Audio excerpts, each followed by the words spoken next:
Hi bakers! Over the next couple days, I'm going to show you how to make a baked Alaska. Now, baked Alaska is an old dessert, but an awesome dessert. That's got many different components in it, 3 main components, but it's super awesome. So I'm going to kind of describe what those components typically are and then tell you how I'm actually going to change it. So, typically, a baked Alaska is a dome. Sometimes it's in a log, and I'm making a log today, but often it's a dome of ice cream. Right? So all of that is ice cream. It could be different layers of ice cream. It could be all one ice cream, but it's typically ice cream. So then around that, on the bottom, and then also lining the top, is sponge cake. So the green is sponge.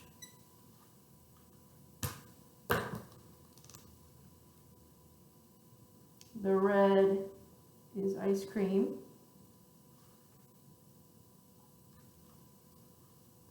And then around the sponge cake, nope, that marker doesn't work, is meringue. Blue is meringue. So it's called a baked Alaska, so the ice cream is the Alaska part, right, because it's cold, and then baked is because you take the meringue, and traditionally you would put it in the oven, and the sponge cake would basically be like insulator, so you put it in a really high oven and it would bake off the meringue and get it toasted. Nowadays we typically use a blowtorch, and that's what I'll be using today, but you can also use a broil setting on your oven, as long as you have kind of this barrier level. Actually, it was originally, before it was called baked Alaska, it was called a Florida Alaska, again because of hot and cold together in one dessert. So this is kind of what a traditional baked Alaska looks like. So let me erase this, and I'm going to tell you what I'm making today. Alright, so the version I'm making is a little bit different today. So I'm going to start off with the cake. So instead of cake, I'm using brownie because I like brownies.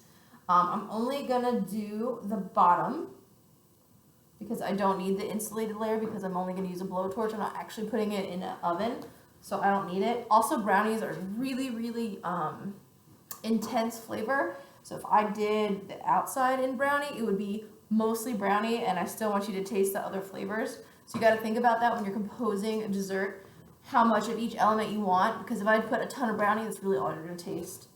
So I'm going to have a brownie base, and I'm doing mine in a log today. Whoop. So on top, and actually it's going to go a little bit, that was really crooked, hold on. Next layer is going to be my frozen element. Now, I'm not going to make ice cream because not everybody has an ice cream maker at home. In fact, very few people have ice cream. So I'm going to make what's called a semi-freddo. Semi-freddo. It's actually one word. It's Italian for somewhat frozen. So it's very similar. It's basically a mousse that you then freeze. Traditionally, you would kind of bring it out, let it come a little bit closer to room temperature, so it's kind of that semi-frozen. That's what that semi-freddo means. But when I serve this, I'm going to serve it completely frozen. But because it's a mousse, it's something that most people can make at home because they can either hand whip it or they can use a mixer, either a stand mixer or a hand mixer, to achieve that light airiness that you would otherwise achieve by making a custard base like we did in class and then churning it in an ice cream machine. So it's kind of like the opposite, right? So like with a semi-freddo, you churn it and then you freeze it. With ice cream, you churn it while it's freezing. So this just kind of makes it in a way that you can make it at home. But if you have an ice cream maker, you could totally make some kind of ice cream. So this is actually brownie. So my semi-freddo that I'm going to make is going to be a chocolate hazelnut swirl semi-freddo. So I'm going to be using Nutella to swirl in between, which is going to be delicious. And then I'm going to do the same thing. I'm going to use a meringue, and I'm going to do a Swiss meringue for that. So we do have 3 main layers. I might add some other stuff as we go because you know I like to kind of improvise. But this is going to be kind of our main layers. So let's think about the order that we need to get this done. So back to our brownies. So brownies is what we need to do first because they need to bake and cool, right? And if you remember way back when we made brownies cut, that was terribly written. That's really hard to write backwards. Let me try that again. So first, brownies. So if you remember correctly, brownies need to bake and then cool, but then freeze so that we can get a really nice clean line when we cut through them. So we actually need to make brownies a day before the next step. So this is day 1. Now, semifreddo. So we made our brownies, we froze them. Day 2, we can cut them. So that one doesn't work. Stop grabbing that one. Well, then that one doesn't work. All right, black's gonna be my blue. So cut brownies. Day 2. And we can go ahead and make our semifreddo on day 2. Run out of space there. Okay? Now, our semifreddo has to freeze completely, which means this needs to go in the freezer overnight. So, that's all day 2. So then our day 3, and our 4th step, or day 3, we're going to make the meringue, and we're gonna pipe it on. That's day 3. So it is a 3-day process. It does take a while to make this dessert, but if you think about it, making a brownie is not that long. Making the semifreddo won't take that long. Making the meringue won't take that long, but it does mean that you have to plan a lot of desserts, especially when you start to get into complex desserts. You really need to plan ahead. So if I wanted to serve my baked Alaska, I need to start 3 days out. Once it's got the meringue on it, it can sit in the freezer for a day or 2, so you could actually make it ahead of time. But if I was trying to serve a baked Alaska tomorrow, I would probably be kind of hurting. I might need to pick something that didn't need to be frozen to cut, maybe like a sponge cake instead of my brownies, something like that. But it's always important as pastry chefs, everything pastry chef is planning. So I want to think about my dessert and think about all the steps it's going to take to get to my final piece. So now we have a plan, so that means we need to get started on our brownies. So I'm going to make the brownie part of the baked Alaska, and I'm going to start by getting my pan ready. I've actually already gotten all my ingredients mise en place. This is my last little bit of mise en place. So I'm going to bring it down here so you can see what I'm doing. I got my half sheet pan. If you don't have a half size sheet pan at home, if you have a quarter size, you're going to want to cut this recipe in half. Same thing if you're trying to make it in like a casserole dish. So I'm going to take my butter and I'm going to draw an X. If you have pan spray, you can do the same thing, but you want to go to the corners and then to the sides. And all this does is stick your parchment in place so that later, when you're spreading your brownie batter, it's not running all over the place. The parchment isn't running all over the place. And you definitely don't want the brownie batter to go underneath the parchment, because then you'll have like brownie, parchment, brownie, and that's gross. So this is ready, and now I'm going to take you over to my double boiler. So hopefully this will be a lot of review since we did make brownies and we've made them several times since for catering. But I do have my chocolate and my butter in my double boiler, so it's already started. Remember, with a double boiler, you actually don't want it to boil. It's very confusing. You only want it to simmer, and you don't want the bowl to touch the surface of the water because that can actually burn your chocolate. Now you can do a couple things to make it go faster. The butter usually takes a little bit longer than the chocolate does to melt. So a couple things you can do is you can cut your butter into smaller pieces before you put it in the bowl, or you can do like I've done, and I actually let my butter sit out at room temperature, so it's already pretty warm, so it'll go a little bit faster. Another thing I'll do sometimes is I'll put the butter in the bowl first while I'm mise en placing, because then it'll be on the heat before the chocolate. So I'm going to continue to stir this until it's about 75-80% melted. Then I'll take it off the heat, and I'll stir it and let that residual heat melt the rest of it, because I need this to cool when my eggs are ready, so I don't want to get it screaming hot. Also don't want to get it screaming hot because then you risk the chocolate burning, and once chocolate is burnt, it's burnt. There's nothing else you can do about it. So definitely don't want that, because burnt chocolate tastes well burnt. Don't want that. So I just turned off the heat. You might see I still have a couple little lumps in here of butter that still need to melt. That's exactly what I'm looking for. So I'm going to take it off the heat now, and I'm just going to stir it until the rest of that butter melts, and then I'm going to let it sit aside while I finish the rest of the mixing. And this is going to continue to cool so that it's cool enough to add the rest of my ingredients. Okay, so my butter and my chocolate are set off to the side, and they are cooling while I work on my next step. So my next step is to whip up my eggs, sugar, and salt until they're nice and light and fluffy. So this brownie recipe doesn't have a lot of flour. So all the structure comes from the eggs. So it's really important that we get them nice and light and whipped to get some air in there. Otherwise, it'll just come up just straight fudge. Even though these are really, really fudgy brownies anyway, it would just be like really, really solid, which is not what we want. So I'm going to add my eggs, and it's a good thing to get your eggs to room temperature whenever you're going to whip it. That's whole eggs, egg whites, or egg yolks, no matter what recipe that is, because eggs whipped best at room temperature. So you can either leave them out at room temperature, or you can put your eggs into a bowl of hot water and let them come to room temperature that way. Don't crack your eggs into hot water. I've had a student do that before. Can't really get it out. It's all kind of mixed in. So you put the eggs in the shell in hot water for 10-15 minutes, and they'll come up to room temperature. So I got my eggs in and my sugar. Nice healthy brownie recipe, right? All my sugar goes in, and then I'm going to add a pinch of salt as well, and that's just going to help bring out that really awesome chocolatey flavor, which if we're making brownies, we obviously want some awesome chocolatey flavor. So I'm going to get this on. I'm going to whip it on high speed. Whenever we're trying to incorporate a lot of air with our whip, we want to do it on high speed, because otherwise it's going to take forever. It's already going to take a while, several minutes in fact, to get everything whipped. Whenever we put things in the mixer, though, we do want to ease it slowly so everything does go poof. So I'll get it all mixed together, and then I'll bump up the speed.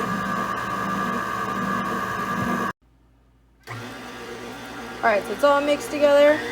So I jack that speed up to high. I don't know if you can tell in the video or not, but these are also my brother's eggs. So again, they're really, really, really gold. We won't see the color difference like we do in the cheesecake with the brownies, just because our chocolate's so dark, you won't see the color difference, but it will definitely taste even more rich. And you're going to see that in the next couple minutes, the eggs are going to continue to change color.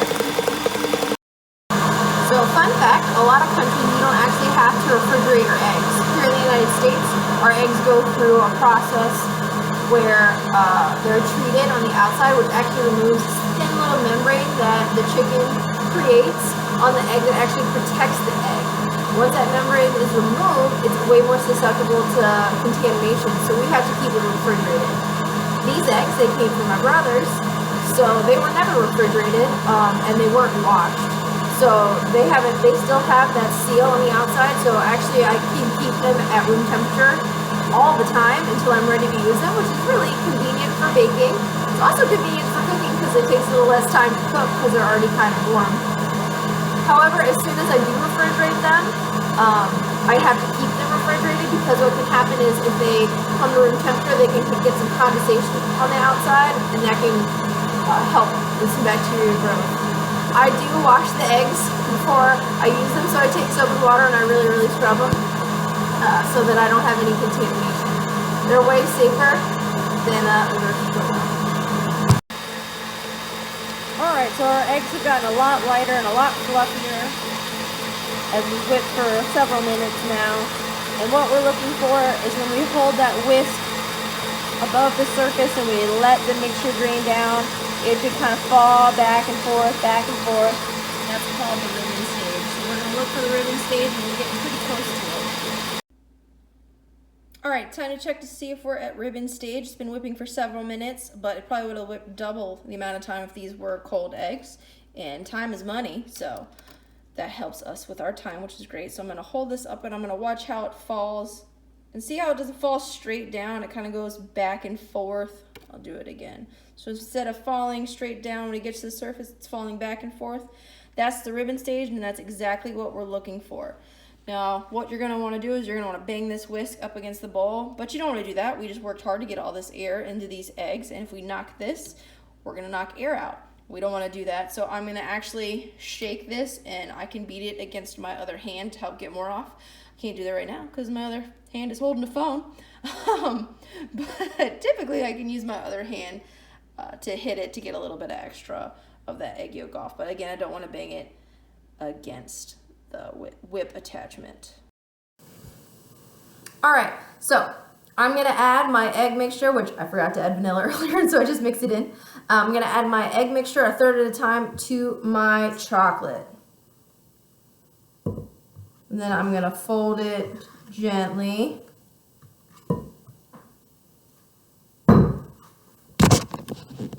Down here. Remember, we can turn the bowl. Turn and fold. Use both your hands instead of like awkwardly trying to move your body. It's much easier and cleaner to do both at the same time.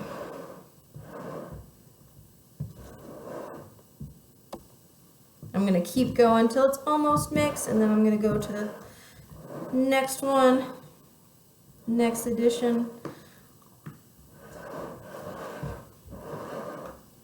All right, so that's almost mixed. There's still some streaks, but I'm going to go ahead and add my second addition.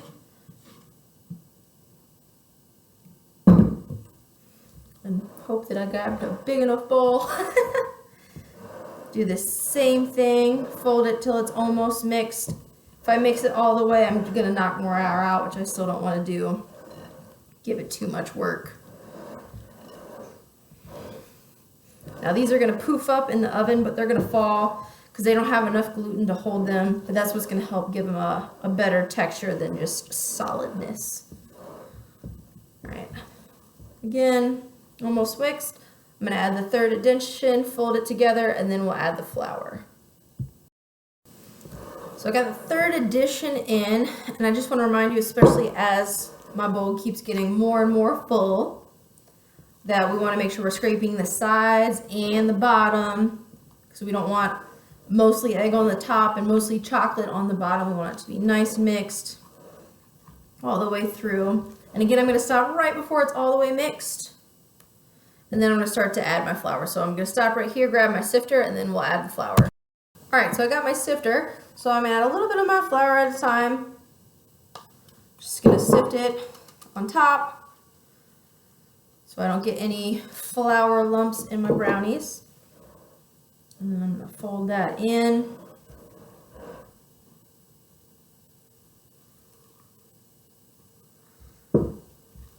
Again, until it's mostly folded.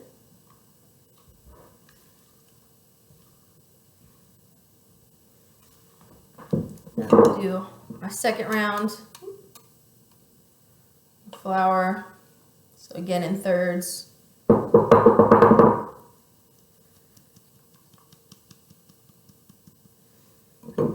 It's very easy and light, airy products, sponge cakes, stuff like that, to get lumps of flour in your product or to overmix your product. So we want to be careful. I don't have to worry too much about producing tons of gluten in these brownies just because there's not a lot of flour in comparison to everything else. I'm more worried about knocking out tons of air.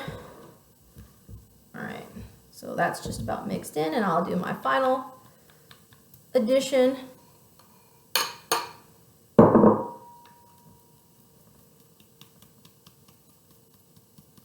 This part's nice to have a friend, and I'm sure there's definitely someone in your house that could use something to do. Sibling, a parent, grandparent, anybody. Be a fun one to make together, I think.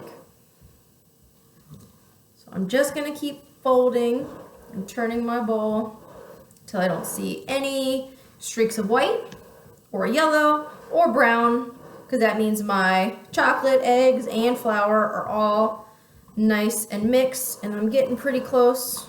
Still see a couple of white streaks.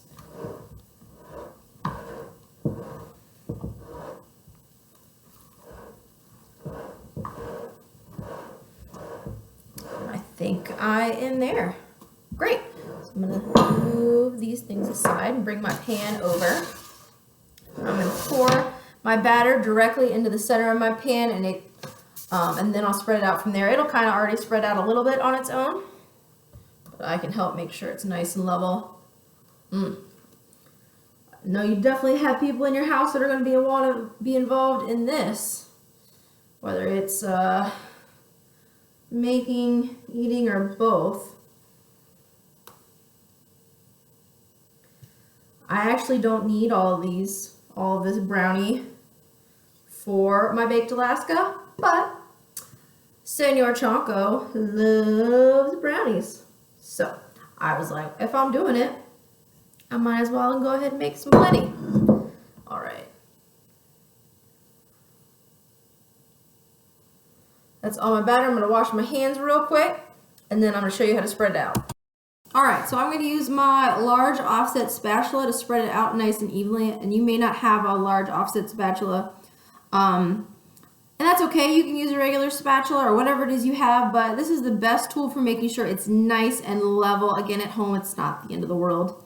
But in the industry, you definitely want it to be nice and level. So I'm going to take from the center and I'm going to gently push out to the edges. And you can see it kind of leveled itself out, but we just got to give it that little extra push. So I'm going to fill in those edges first.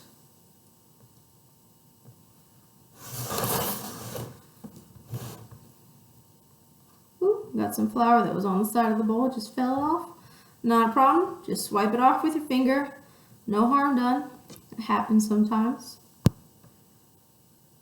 Alright, so got my corners filled in. So now I want to make sure it's nice and level. With it being level, it'll bake faster. You like that, number one. And two, it'll be a lot more even of a product with our finished product. It'll look nice and clean as one nice even straight line. So whenever I want to do something really straight and flat like this, so decorating a cake or flattening out a cake batter or anything, I want big long strokes. All right, so you see how that's nice and flat. If I do little strokes, it's more wavy. So I always want to think, how many big strokes can I do? So I can just keep working it in nice big long strokes until I'm happy.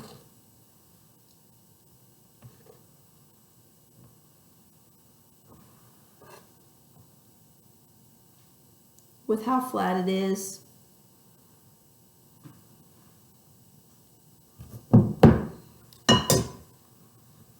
I can even get down close, take a better look. A lot easier to see when you're at the same level. Have a little bit of a dip right there.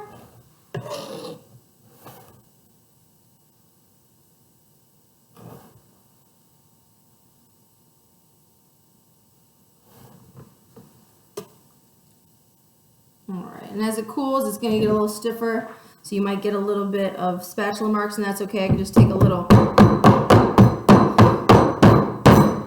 tap, and it'll flatten out some.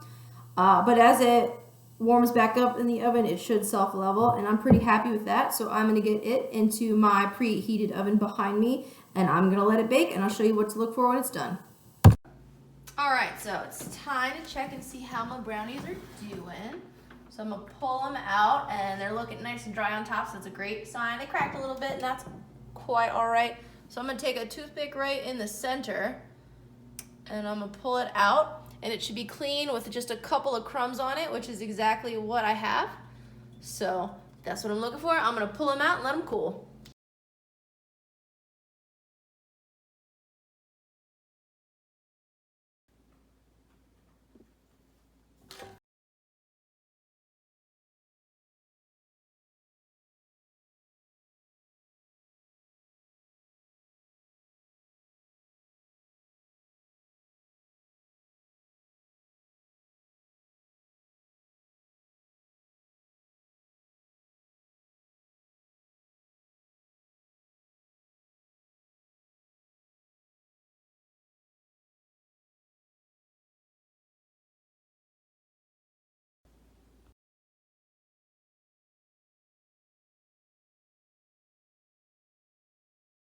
All right, so another thing I need to do before I start making my semifreddo is prepare my pans. So I'm making 2, so I'm going to prepare 2 pans, but you don't have to make 2. I want to show you 2 different finishes, so I'll show you 2. And I'm going to eat more because I love hazelnut and chocolate. Bring you down here so you can see what I'm doing. So I'm going to get some saran wrap, and I'm going to go a long ways. I want a nice long piece because I want it to go all the way up and down the sides. So I just got some loaf pans here that I'm going to make these baked Alaskas in. And I just want to line all the way up the sides. There shouldn't be any showing. And this saran wrap is just going to help me get it out later. I want it to be as smooth as possible. Make sure it's all in there. And that's it. Okay, so now it's time to start making my semifreddo. So I'm going to start in my mixer with my heavy cream. Now if you don't have a mixer at home, a hand mixer will whip heavy cream really well, and you can do it by hand. It actually doesn't take that long. If you're doing it by hand, make sure you take your bowl and your whisk and you put them in your freezer for like 20 minutes. It's going to help go way faster. But I do have a mixer, so I'm going to let my mixer do the work for me. So I'm going to pour in my heavy cream. And I'm going to get a spatula because I want all that heavy cream. And then I'm going to put this on the mixer with my whip attachment, and I'm going to whip it until it's about medium peaks. I definitely don't want it to get to stiff peaks at all, because then when I go to fold it later, our whipped cream actually can continue to whip on its own. It's crazy. So if it gets to stiff peaks and then it keeps going a little bit further, it can actually start to get grainy, which is not very pleasant. So I'm going to get this going on high, and we'll get it to the right peak.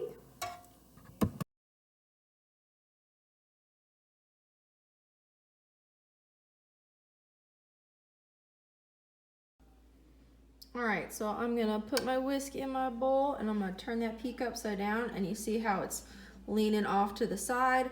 That is exactly what I'm looking for. Yay! Alright, so my heavy cream is done. It's sitting aside, and what I've got right here is a double boiler set up. Inside I have 2 eggs and 4 egg yolks, and I'm going to add a whole mess of sugar to that. And what I'm going to do is I'm going to let that water heat up gently, which is going to gently heat up my eggs. I'm going to stir it together first, and then I'm going to start to whip. So the idea here is that we, 1, make the eggs safe to eat, and 2, we get them whipped really, really nice and fluffy, and we get them to that thick ribbon stage. Now, if you had a hand mixer at home, this would be way easier than what I'm doing. I don't have a hand mixer, so I'm gonna do this by hand. This is gonna take a little while to do, but you know, we all got time right now. It's also gonna give me a little bit of exercise, which is good. So when you're whipping, you don't want to do like this. You don't want to stir. It's almost kind of like you're scooping up and lifting, because it's about adding air. So instead of stir, that's not really going to add a lot of air very quickly. You want to lift and add, okay? Okay, so maybe this is a better view for how to whip. So we're not stirring like this, right? We're lifting, lifting, lifting, lifting. Just like that, until it's nice and fluffy and it's at a safe temperature.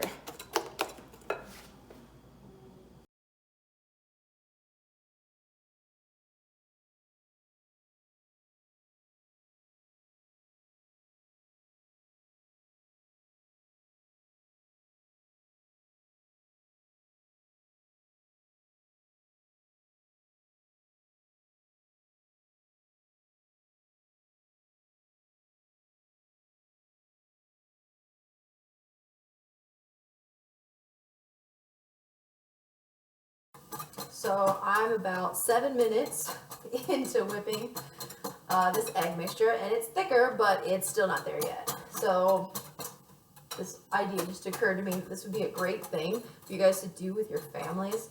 I know that you're probably kind of trying to come up with creative ways to spend time together right now.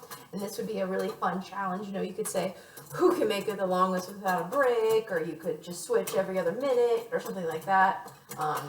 But kind of making dessert together is a really great way to kind of bond, but also to blow some time, which is really nice. And it just makes that dessert taste a little extra sweet. In fact, if Senor Chanko wasn't literally teaching a class right now, I would have swapped out with him already. But I'm going to keep on going. I keep getting closer and closer, and hopefully I'll be there soon. Alrighty, folks, so I'm getting close. So if I hold my whisk up, you can see ribbon stage is getting close. It wants to be there, but I want this to be like a very, very slow ribbon. So I'm at a fast ribbon right now. So keep going.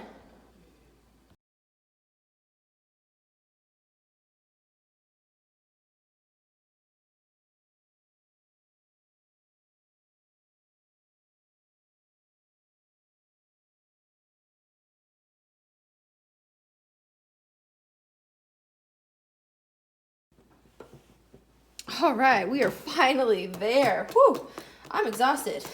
Remember, if you have a hand mixer, it'll be way easier. So if I pick up my whisk, see how much, I don't know if you can see that or not. My hand's in the way. Let me try again. See how slowly it's falling, way slower than last time. That's exactly what I want. This step is super important that you get lots of air in it because unlike regular ice cream that's churned, after this, no more air gets added into our semi-Freddo, so you want as much air as you can get in so it doesn't so it's not a really, really dense product. Okay, I'm going to transfer my fluffy egg mixture to a bigger bowl because I want to make sure I have plenty of room to fold everything together. So those are going to help it cool down a little bit so we don't deflate too much of our heavy cream, which we definitely don't want to do. And I'm going to let that sit just for a little bit just to get a little bit of that heat out of it. And then while that's going on, I'm actually going to put my Nutella in a microwave just to soften it. So I'm going to swirl the Nutella throughout the semi-Freddo. So if it's kind of like room temperature, it's a little hard to do that. So I do want to melt it just a little bit.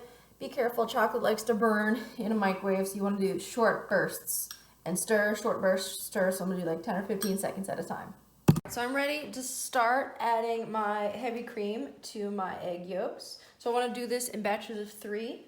Remember, whenever you've whipped air into something, you never want to beat it up against the side of the bowl because it's going to knock air out. We don't want to do that. So we're going to bang it on our hand to get that off of the whip attachment.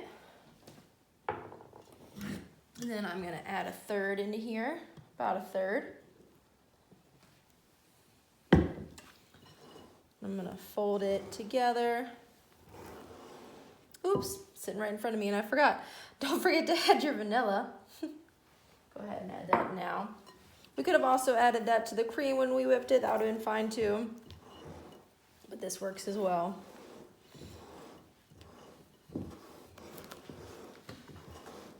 And you can see I'm using my brother's eggs again because it's still very, very yellow.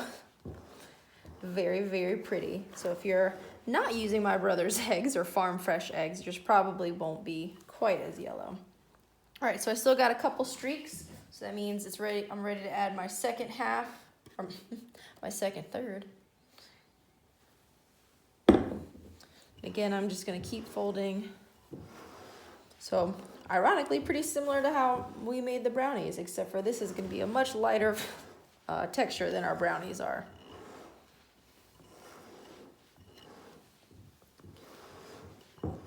All right, still got a couple streaks, and that means I can add my last little bit.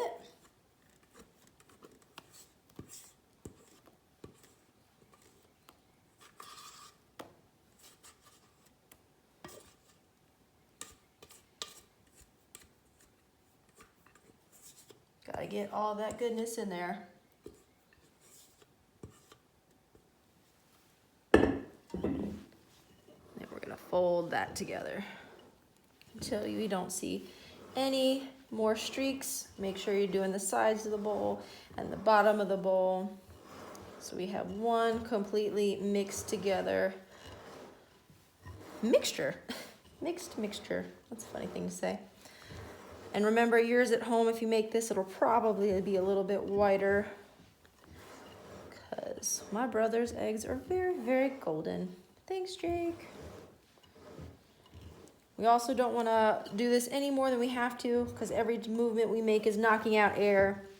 And the denser this is, it's not going to be as nice to eat. We want it to be nice and fluffy, so it feels just pretty similar to ice cream. All right, and I am happy with that. All right, I'm gonna pour some of my mixture, not all of it, into my loaf pans. So I just wanna get a layer in each. Try to make it about the same.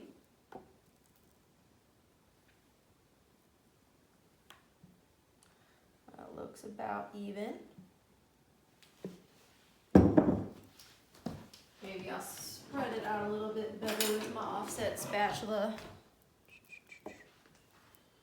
And then I'm gonna come in with my heated Nutella. And I'm just gonna kind of drizzle some on top.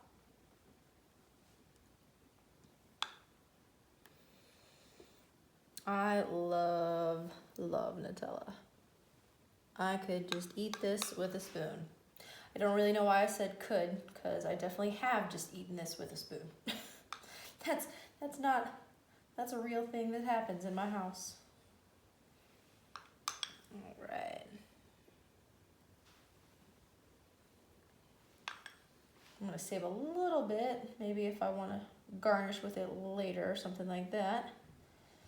All right. So now I'm gonna top it off with the remainder. Spread it on top, make sure it's nice and even.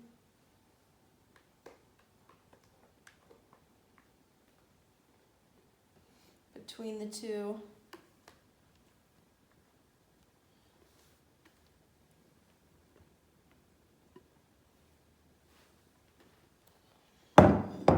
And you know I'm definitely not gonna miss out on all that goodness. I'm gonna scrape that bowl really, really well.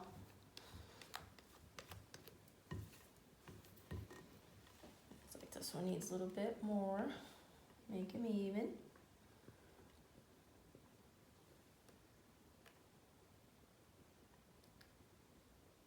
All right, set this aside. And then I'm gonna spread this out again.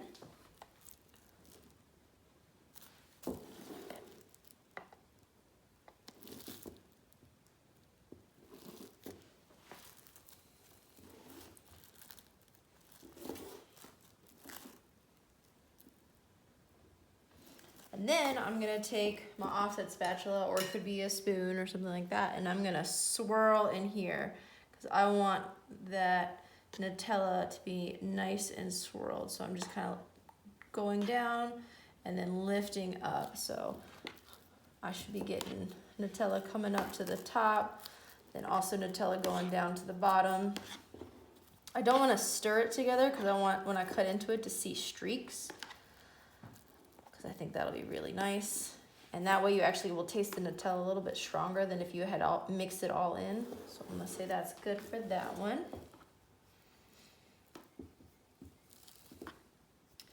And this didn't fill quite as much as I thought it might. I think my loaf pans at home are a little bigger than I remember. So I might end up having to trim my brownies. We'll see, because our loaf pans have angled sides, but that's okay.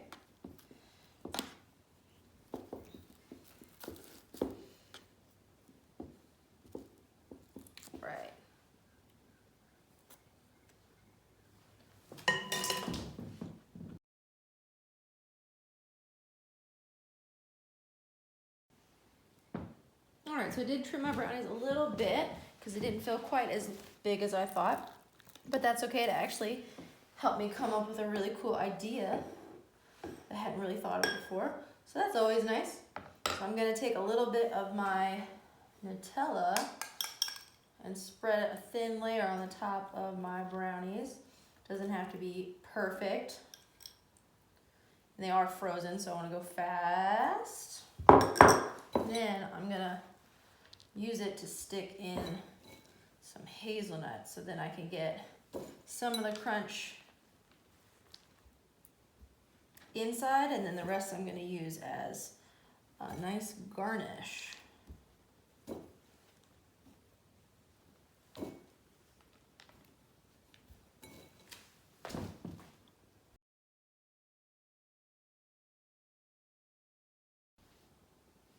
All right, so my brownie top and bottom are all ready to go in. So if some fall off, no worries. They'll just go straight in, that's fine. So I'm just gonna push it down, and I want to push down until the semi-Fredo underneath kind of squooges up. This is gonna make a little bit, I don't know if you can see, yeah, you can see, a little bit of a prettier presentation. And a little bit more of an element of surprise if you can't see the brownie. Do the same for this one. So that's why I want my brownie to be a little bit skinnier than my loaf pan. And if I need to, I can just kind of with my fingers. If I was doing this in the industry, I would have had a piping bag with a little bit of the extra semi-Fredo on the side to kind of fill this in. But at home, piping bag's really expensive, so I'm gonna use my fingers.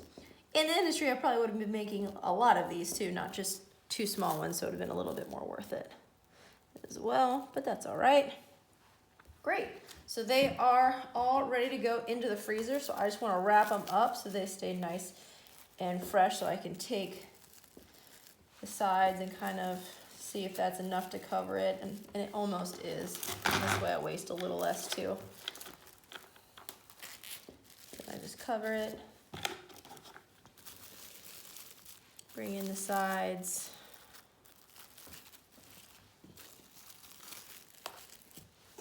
I just need a little bit to cover that middle spot.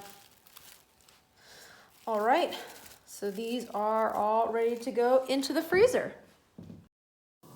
All right, so the baked Alaskas have been in the freezer since last night, so that means they're nice and frozen solid, so it means it's time for us to make our meringue. So we're gonna make a Swiss meringue today. So remember, 3 types of meringue: French, Swiss, and Italian.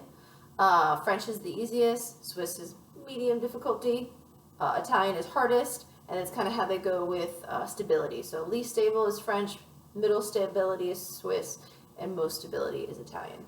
Our French meringue is just egg whites and sugar that we whip together. Not really great for food safety unless you're going to bake it. So if you were going to do a baked meringue cookie, that would be a perfect meringue to make. But since we're not baking this, we want to do one of the 2 that we actually cook our egg whites. So we're going to do the Swiss meringue today. So over here I have a double boiler with my mixer bowl already set up in it, and I've got my water coming to a simmer. So remember, double boiler, you actually want the water simmering, but it's hard to say double simmer. So double boiler. So into it, I'm going to add my egg whites as well as my sugar. And it is a lot of sugar. But who doesn't like sugar, right? It's dessert. You only live once. Now I'm just going to gently stir this till it comes up to about somewhere between 165 and 175. Some places will tell you lower, but 165 is going to be kind of your safe food safety number for eggs. And then 175, you're just extra safe, which is nice. So I don't want to whip this. I'm going to put it on the mixer later, and that's going to whip and aerate it. So I'm just going to stir it. I don't want to really leave it here, because if the water starts to boil or get too hot, you actually start to cook our egg whites, and we don't want this to taste like scrambled egg whites. It's terrible. So we're just going to gently stir it. It's going to take a while, so I already got my thermometer, but I know it's going to be a little while from now. So in a couple minutes, I'm going to take its temperature and see where we're at. So while I'm working on getting this up to temperature, I actually wanted to share a horror story with you from my industry experience. So once upon a time, when I was in the industry, I had to do mini baked Alaskas, so tiny little 1 or 2 bite baked Alaskas for an event for 1,200 people. 1,200 people. So nightmare number 1, that's a lot of work to do. So I spent hours and hours in the freezer taking little pieces of cake, scooping ice cream on top, and then hand piping meringue all around the ice cream. Because it took so long, I couldn't do it outside, so I had to stay in the freezer to pipe all that ice cream, so it took forever. So I did it all the day before. Luckily, there was lots of other past desserts, so I probably ended up doing maybe 750, still a lot. Come in the next day, and the freezer that I had stored them in went down, so they all melted. So here we are, day of the event, and I have no baked Alaskas. So I'm scrambling, I'm remaking them as fast as I can, and I get probably another 500 made, which I'm like, you know what, there's other past desserts, and it's fine. Considering where we're at, I know I have way more of the other things, so we just won't pass as many of the baked Alaskas. So I find another freezer. Luckily, this was I was at the country club, so we had other freezers in the building that I could use. So I put them in this other freezer. Turn my heat down. We're about at a simmer. Anyway, so I get the next 500 made as I'm scrambling to get them done. And when you know, 2 hours before the event starts, that freezer goes down. So this event was in the dead of the summer, and we were apparently having some electrical problems due to the heat. What a nightmare. So 2 hours before the event, now I'm really scrambling. I think I may be past 100. Because at a certain point, there's not a lot you can do. We were still having to finish all the other desserts because there's lots of things you can't finish but so far in advance. So they were still needing to be finished. But that was such a nightmare and so disappointing. Luckily, our customers were pretty understanding. We had tons of desserts. There was no shortage of desserts. I was, at that point, pretty proud to have something out. But it definitely shows that things go wrong in the industry. It definitely happens. And sometimes it's in your control, and sometimes it's just not. And no, the freezer going down was completely out of my control. But a lot of times our customers are not very forgiving, so we have to be able to think on our feet and go quickly. And luckily, I was able to get enough out there to make our customers happy. But they were pretty understanding, which was really great for me. It's gotta be the worst thing that ever happened as far as like not being able to serve the food that I wanted to be able to serve. I think that's the worst story I have from the industry, so luckily our customers weren't too mad. But anyway, we're getting close. I'm at about 120 degrees, so we'll come back when we're at 165. All right, so I got up to 165, so I'm going to put my mixer bowl onto my mixer, and using the mixer bowl as part of our double boiler just helps save a dish. And I can tell you all these demos, I have been doing a lot of dishes at home, so I'm going to do just about anything to save doing some dishes. So I'm going to get this up on high speed, and I'm going to whip it until the bowl starts to feel cool, and then if I touch the meringue, it also feels cool, which will take a while.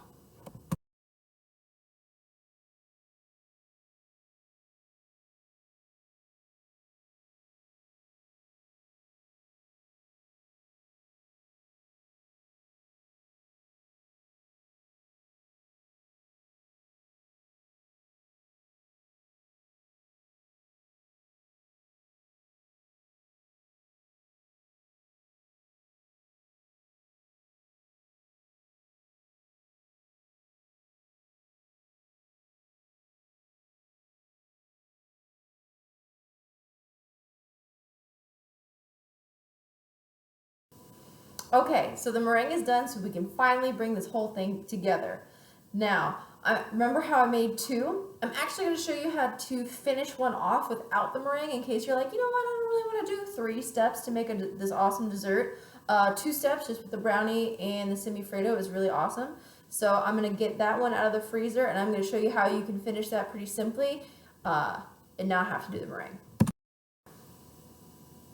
Alright, we're out of the freezer, so I'm going to take that small piece of plastic wrap off, and then I'm going to fold back the rest of it, and this saran wrap should make it incredibly easy to get this out and onto our platter. We just want to get it all unfolded first, kind of like pull it up against the side so it doesn't end up underneath. I'm going to take my plate try to center it. And it should, just like that, pop out. And you can actually see already that there are nice swirls of our Nutella. Oh my gosh. Do you guys love Nutella? I love Nutella. So just want to gently pull this off. I don't want to, because I definitely don't want to rip the saran wrap. I want it to come off all in one piece so I don't have any fears of plastic wrap in my dessert. That would be really sad. Awesome. So if I don't want to do the meringue, I just want to do a quick finish. Another great tip, by the way, is to have your platter in the freezer so when this hits, it doesn't melt any. I didn't do that, but it is kind of nice, especially when it's the summer and it gets really hot. So I'm going to take some melted Nutella and just drizzle it all over that bad boy. Now when I say melted, I want it to be like barely melted, because again, if this is screaming hot, remember this is basically ice cream, right? So if it's screaming hot, you're just going to get lots of melted ice cream, which is not any fun. So definitely don't want to do that. And you can make it nice and thin or kind of clunky, whatever. You know, this is your house. You can do whatever you want. If I was doing this in the industry, I would get this in a piping bag and make sure it's really, really nice and thin. But this is for my house, so I'm going to do it nice and clunky like that. Get all over. And this way ensures too that just in case you had a section that maybe didn't get swirled, that everyone still gets some really awesome Nutella in their dessert. And then I'm going to add some of my leftover hazelnuts on top as, again, another crunch, but then just as also a nice garnish on top. So this would not be considered a baked Alaska, again, because it doesn't have the meringue on the outside, but it's an awesome semi-Freddo and a great thing for a nice hot day. All right, so I'm going to get this one back in the freezer, and then I'm going to show you how to make an actual baked Alaska.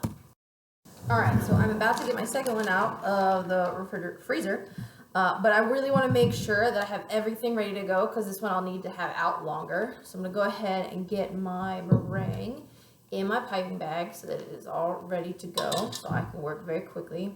I have these puny little piping bags at home, so unfortunately I'll probably have to kind of take it back and out to fill it up because I don't want it to melt any. Or I'll just see if I can work fast enough.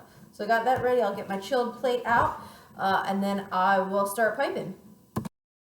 Had to pick my cute little celebration because a baked Alaska is all about celebration. So this was made by my friend Abby from high school. Thanks, Abby. All right, so same method as before. Take off the top saran wrap, unfold the rest of the saran wrap all the way. I have it folded over the edges. Then we're gonna pop it out. I didn't get that centered at all. There we go. Smooth. It's easier to move it around while the pan's still on it. Then I can take off my saran wrap. Then I'm gonna quickly start to pipe. Now you can pipe whatever decoration you want. I have a star tip and I'm gonna pipe a swirl. You don't even have to use a piping bag. You could totally not use a piping bag. You could just use a spatula or something like that. Kind of give it some more crazy spikes, which would look awesome as well. Just the important thing is you want to have a lot of texture. So when we go to torch it later, you want to see a lot of contrast between dark and light, because that's going to give it that characteristic baked Alaska look.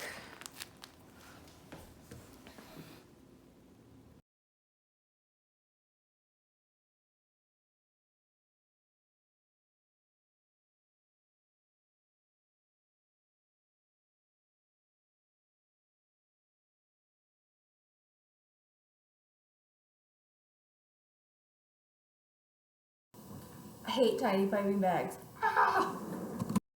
All right, now comes the best part, the final touches. I'm gonna get my blowtorch on, and I want to move very quickly because I'm putting a lot of heat near ice cream. So So I'm just gonna go around and give some nice color, and you can see where I have all those peaks, you get this really nice definition. So if you don't have a piping bag at home or piping tips, just make sure when you spread it on, you give it some nice peaks, give it some swirls, something like that with your spatula, because this is really gonna give it this really awesome finish. So important. And all of a sudden my kitchen definitely smells exactly like toasted marshmallow, which is amazing because toasted marshmallow is awesome. Swiss meringue is basically marshmallow fluff, by the way. So this is hazelnut swirl ice cream with brownies and marshmallow fluff. It is not gonna be bad.